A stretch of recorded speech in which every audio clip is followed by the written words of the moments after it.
Hello, coaches, and welcome to the next installment of the Perfect Play football system. This is a system for a spread offense type system. It's a system that uses the read pass, which is a concept that not a lot of people know about. Lots of people know what an RPO is, a run pass option, but this video is going to show you the difference between the read pass concept versus an RPO. And it's also going to show you not just the differences between the two, but how the read pass is much more effective, how it is much more difficult to defend, and some of the things that it does. Here is my contact information. The easiest way to get in touch with me, of course, with my cell phone or through my Gmail, perfectplayfootball@gmail.com. RPOs, run pass options. RPOs are very popular in today's football. Modern day spread offenses will use RPOs periodically. Some coaches use it more than others. RPOs can be used from youth football on up to the NFL level. And we've seen especially the Philadelphia Eagles last couple of seasons ago win the Super Bowl with it. And you see it is very popular in high school and in college at this day and time. An example of an RPO may be to run an inside zone, a run play, tagged with a pass play. It may be a screen, may be a perimeter screen. It could be a quick passing game. The run pass option is obviously a run concept tagged with a pass concept. The quarterback then has to mesh with the running back in the run phase of the play, and then he has to decide by looking at one defender.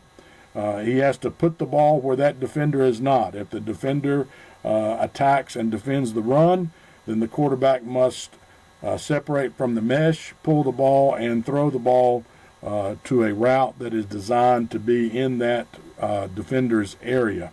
Once the defender attacks the run, the quarterback throws the ball where the defender left. If the defender stays and defends the pass, then the quarterback simply hands off to the running back. And in theory, the offense has an advantage in the box with numbers because the defender is not attacking the run. The quarterback performs all of this at the same location, which is behind the center. So the quarterback will take the snap, mesh with the quarterback, read the defender, and either hand off or disengage from the mesh, flip his hips wherever he needs to throw the ball, and deliver it as quickly as possible. So all of that is done behind the center. And that's a very important part of the differences between RPOs and read pass. Now, a read pass forces the defense to run rotate, whereas an RPO does not do that. The read pass still has the quarterback meshing with the running back. But once the quarterback decides to disengage from that mesh with the running back, then he attacks the edge of the defense. And he does that in what we call the concept of run to throw. The quarterback runs to throw. Once he does this, it forces the defense to continue their run rotation more than just a simple RPO would. This forces the read pass system, the read pass forces the defense to what we call gap out. They must run rotate. They must fill in all the gaps.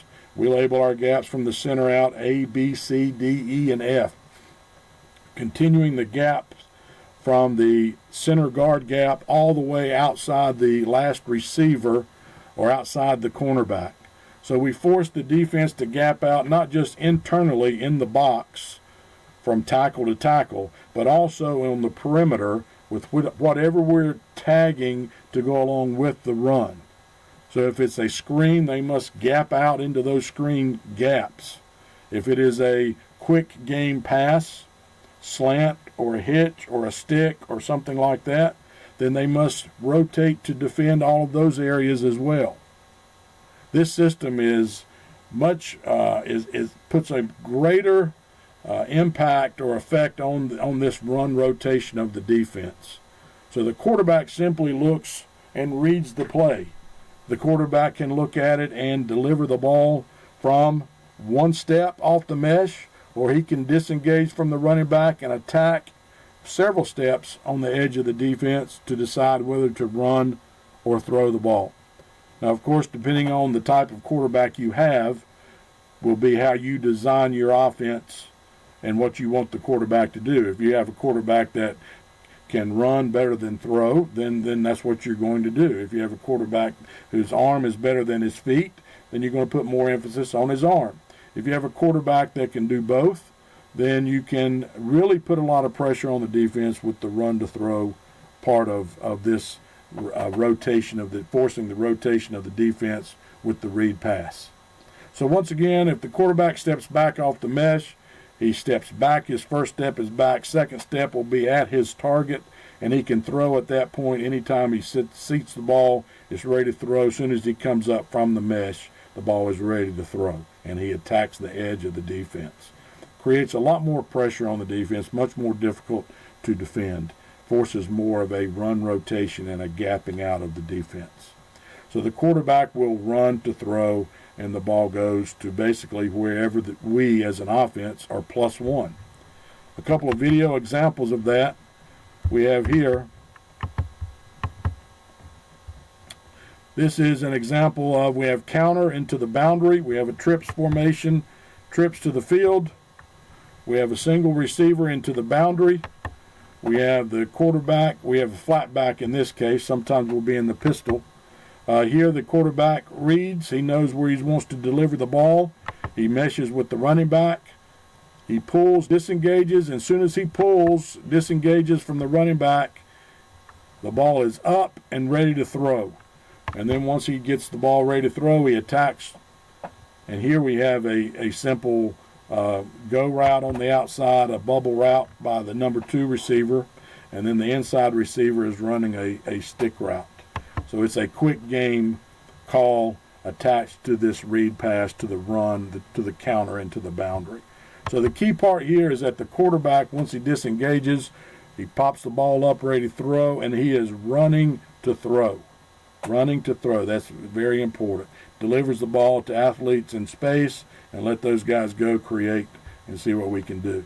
So here we have, that's an example of a quarterback that's a much better thrower than runner, but yet he still pulled the ball, attacked the edge of the defense, and created pressure on the defense. Here's a situation with the quarterback that's a much better runner than thrower. So here we have just a simple quarterback run, a zone play basically with the quarterback, and we're running a simple go route on the outside by number 1 and a bubble by number 2. And as the quarterback runs his zone, he is simply reading the defense.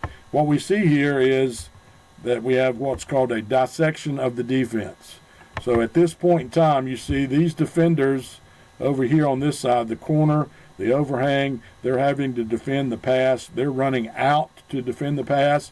These guys in the box are rotating to defend the run. So they're rotating in the box, and we see that the lane that's created along the hash mark in this example, the hash mark for our quarterback to run the ball. So once again, let's look at it. Ball is snapped, the quarterback attacks the edge. He's reading the go route to the bubble. And then he also is once he sees the dissection of the defense, he decides he's more comfortable. He's the runner in the group.